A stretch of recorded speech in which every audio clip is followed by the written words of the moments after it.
pembahasan soal simulasi KSNP Fisika SMA tahun 2021 bagian yang kelima. Kita lihat soalnya sebuah silinder dengan massa M dan berjari-jari R berada dalam keadaan diam ditopang oleh sebuah balok seperti gambar. Kemudian balok bergeser menjauhi silinder dengan laju konstan V. Asumsikan bahwa awalnya balok berada sangat dekat dengan dinding dan abaikan gesekan antara silinder dengan dinding dan dengan balok. Pertanyaannya adalah tentukan syarat agar silinder tetap kontak dengan dinding ketika jarak antara titik A dan titik B adalah R². Yang kedua, tentukan gaya yang diberikan dinding kepada silinder ketika jarak antara titik A dan titik B adalah R². Oke, jadi ada silinder ditopang oleh balok B di sini dan baloknya digeser, otomatis nanti silindernya juga akan bergerak ya. Nah, sekarang kita akan lihat dulu bagaimana pergerakan dari silinder ini, terutama bagaimana pusat massa dari silinder ini akan bergerak. Kita bisa lihat pergerakannya seperti ini. Jadi misalkan ini kondisi mula-mula silinder pada saat baloknya masih sangat dekat dengan dinding, kemudian kita akan geser baloknya. Nah, pada saat baloknya sudah bergeser, maka silindernya akan menjadi seperti ini. Ya, jadi bagian yang ujung kanan di sini yang kontak akan tetap kontak, kemudian yang ujung kiri juga akan masih nempel di balok yang B. Kemudian kita geser lagi baloknya, maka silindernya akan menjadi seperti ini. Nah, ini yang warna biru itu posisi yang terakhir ya yang kita tinjau. Nah, kemudian kita lihat bagaimana pusat massa dari silinder ini akan bergerak. Ternyata pergerakan pusat massanya itu adalah berupa lingkaran seperti ini. Kita misalkan lingkaran yang warna hijau. Jadi pusat massa ini akan bergerak mengikuti garis lingkaran ini. Ya, jadi pergerakan dari pusat massa silinder itu nanti bentuknya adalah lingkaran. Jadi itu yang pertama harus kita pahami dari gerakan silinder. Nah, selanjutnya kita akan menggambarkan gaya-gaya yang bekerja pada silinder. Nah, kita bisa gambarkan gayanya seperti ini. Jadi yang pertama gayanya adalah tentu saja gaya berat ya. Jadi W itu sama dengan M kali G, arahnya ke bawah di sini dari pusat massa. Kemudian di titik kontaknya dia dengan dinding yaitu titik A ini dia akan punya gaya normal ya. Kita sebut aja N di situ. Dan silinder ini nanti akan pusat massanya ya akan bergerak berupa lingkaran, maka kita misalkan aja dia punya kecepatan di sini. Kita sebut aja sebagai V pusat massa seperti itu. Oke, ini adalah gaya-gaya yang bekerja pada silinder. Sekarang kita lihat hubungan antara kecepatan balok B ini dengan kecepatan pusat massa silinder ini. Kita bisa perhatikan gambar berikut. Oke, kita perhatikan gambar yang sebelah kiri tadi, gambar pergerakan dari silinder tersebut, dan tadi diasumsikan ya di soal disebutkan bahwa pada saat kondisi awal itu baloknya berada sangat dekat dengan dinding, artinya dia hampir menempel. Nah, kita akan tinjau kondisi akhirnya yaitu di sini yang silinder sudah menjadi warna biru ya untuk memudahkan timelinenya. Untuk kondisi akhirnya saya buat silindernya warnanya biru seperti ini. Nah, kita akan lihat seandainya balok itu sudah bergerak dari posisi awal itu sejauh X, misalkan ini pergerakannya balok, misalkan ini sudah bergerak sejauh X, maka posisi pusat massa silinder ini kan mula-mula tadi baloknya sangat dekat, maka dia di sini kan, maka dia akan bergerak baru setengah X di sini. Anggap aja ini misalkan X, berarti yang ini pasti setengah X ya. Nah, ini adalah kecepatan ke arah horizontal dari pusat massa silinder. Nah, artinya kita bisa tahu hubungannya antara kecepatan balok dengan kecepatan pusat massa silinder yang arahnya horizontal atau arah yang ke kiri ini. Disebutkan di soal bahwa pusat massanya balok itu adalah V. Berarti kalau kita lihat di sini, kalau balok itu bergerak sejauh X, ternyata pusat massa silindernya itu setengah X. Artinya apa? Kalau balok itu misalkan kita beri nama XB ya, XB itu sama dengan X dot kecepatannya ya, VXB itu sama dengan X dot. Berarti V silinder itu sama dengan setengahnya aja, setengah X dot. Atau X dot itu di soal disebutkan pakainya simbol V, berarti V silinder itu adalah setengah V. Berarti kalau kita lihat di sini kecepatan pusat massa silindernya dia akan ke bawah punya V pusat massa, VPM gitu ya. Berarti yang ke arah horizontalnya yaitu yang ke kiri dia harus bernilai setengah dari V balok. Ini harus setengah V. Padahal yang ke arah kiri itu misalkan kita beri sudut dia di sini. Misalkan ada sudut alfa di sini. Nah, berarti yang ini sama dengan V cos alfa ya. Itu sama dengan VPM cos alfa. Artinya kita punya satu hubungan antara kecepatan pusat massa silinder dengan kecepatan gerak dari balok tersebut. Oke, kita tuliskan sebagai persamaan yang pertama ya. Jadi kecepatan balok yaitu setengah V balok atau setengah V ya, kecepatan ke arah horizontalnya sama dengan V pusat massa cos alfa ya, dengan sudut alfa adalah sudut yang dibentuk antara arah kecepatan pusat massa ini dengan garis horizontal, ini alfa. Oke, ini kita buat jadi persamaan yang pertama. Kemudian yang kedua, kita analisis gerakan dari silindernya. Nah, dia akan bergerak melingkar pusat massanya. Berarti kita bisa menggunakan gaya sentripetal ya. Kita uraikan dulu mg-nya. Berarti mg-nya bisa kita uraikan ke bawah sini dan ke samping sini. Yang ke bawah ini adalah mg alfanya di sini, berarti alfa pindah sini. Maka ini adalah mg cos alfa. Kemudian yang di sini adalah mg sin alfa. Berarti kalau kita tinjau gaya sentripetalnya, mg cos alfa dikurang n ya.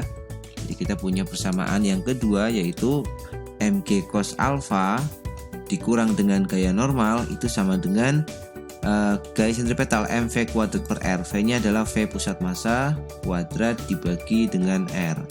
Artinya kita punya nilai gaya normalnya n itu sama dengan mg cos alfa dikurang dengan mv PM kuadrat MV pusat massa kuadrat dibagi dengan R. Oke, kita buat ini jadi persamaan yang kedua.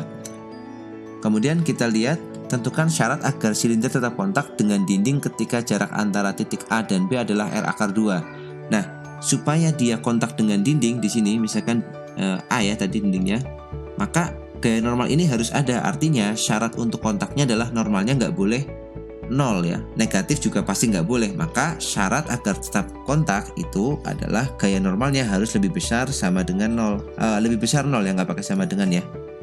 Syarat yaitu gaya normalnya adalah lebih besar dari 0. Jadi syarat tetap kontaknya n-nya lebih besar 0. Berarti kita bisa masukkan mg cos alfa min mg cosinus alfa minus mv pusat massa kuadrat per r itu harus lebih besar 0. Kemudian kita bisa menggantikan V pusat massanya, bisa kita ganti menjadi dari persamaan 1 ya. Kita akan dapatkan V pusat massa itu sama dengan V per 2 cos alfa.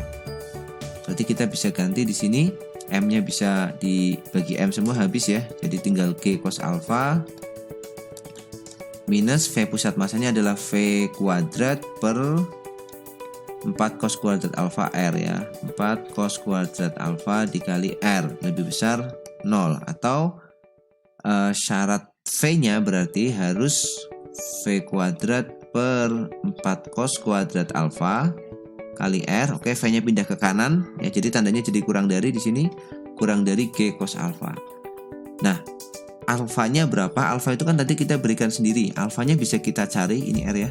Alfanya bisa kita cari karena kita tahu panjangnya AB ya. Dia bilang bahwa pada saat panjangnya AB-nya sama dengan R akar 2 di sini. Panjang AB-nya R akar 2. Berarti AB itu sini R akar 2 nih. Perhatikan geometrinya. Ini R akar 2, R akar 2. Kemudian ini kan pasti R kan. Ini R. Nah, kemudian kita bisa lihat sudut alfa kita itu adanya di sini ya, garis horizontal dengan arah pusat massa. Arah pusat massa itu kan searah dengan ini ya, dengan garis yang miring ini. Berarti alfanya nanti akan pindah ke sini. Ini kan alfa di sini nih, alfa. Berarti alfa akan pindah ke bawah. Berarti cos alfa adalah ini cuma separuh sampai tengah ini. Kita coba lihat, ambil segitiga yang warna merah ini, saya beri warna merah segitiganya. Nah, seperti ini. Kalau kita bawa keluar segitiganya, kita akan dapatkan sisi miringnya adalah R. Kemudian sudut alfanya adalah ini.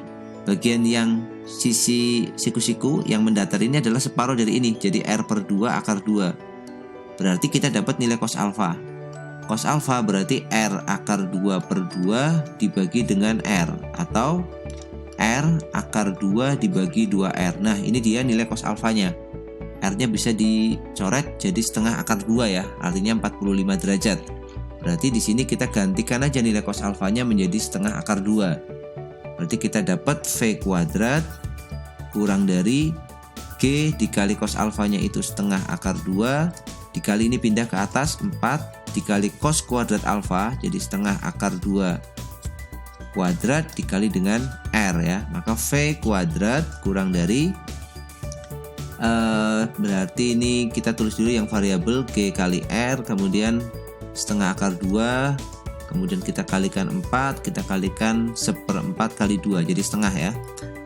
Oke, jadi setengahnya dicoret ini dengan 4 habis, tinggal akar 2. Maka V kuadrat kurang dari akar 2 GR, atau V-nya kurang dari akar 2 GR.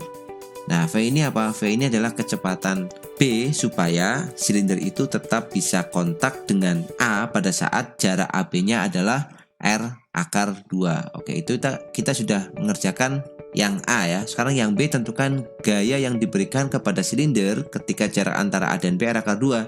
Ya tidak lain adalah gaya normalnya dia ini. Yang diberikan silinder itu ya gaya normal oleh dinding ini. Berarti kita cari gaya normal saat cos alfanya akar 2/2. Ya, kita tinggal substitusikan balik ke persamaan 2. Berarti gaya normalnya akan sama dengan N sama dengan MG dikali cos alfanya adalah setengah akar 2. Ya, ini kita masukkan persamaan 2 ini, kemudian dikurangi M dikali V pusat masanya adalah V/2. Cos alfanya diganti setengah akar 2, jadi V/2 dikali setengah akar 2 kuadrat, kemudian dibagi dengan R. Oke, ini gaya normalnya ya. Kita hitung nilainya, berarti akan sama dengan N MG/2 akar 2 dikurangi dengan ini berarti MV ini 2 dengan setengahnya dicoret, berarti per 2R. MV/2R. V-nya kuadrat ya, masih ada kuadrat. V kuadrat. Oke, kita cek lagi MV kuadrat akar 2 dikuadratkan itu 2 dibagi R per 2R ya.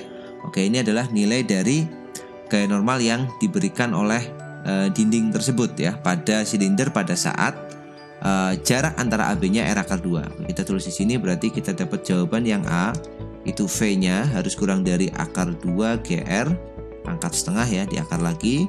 Kemudian untuk jawaban yang B, N-nya itu akan sama dengan MG akar 2/2 minus MV kuadrat per R, atau boleh kita rapikan M-nya dikeluarkan boleh. Jadi G/2 akar 2 minus V kuadrat per R. Nah, ini dia nilai dari gaya normalnya. Oke ya, sudah kita bahas soal simulasi yang pertama KSNP Fisika SMA tahun 2021. Semoga soal-soal ini bisa menambah wawasan bagi teman-teman yang sedang mengikuti KSN tahun 2021 ini. Jadi bisa dipakai pembahasan ini sebagai bahan referensi aja, karena soal ini tidak mungkin dikeluarkan lagi di KSN yang sebenarnya. Oke, terima kasih. Jumpa lagi di video selanjutnya.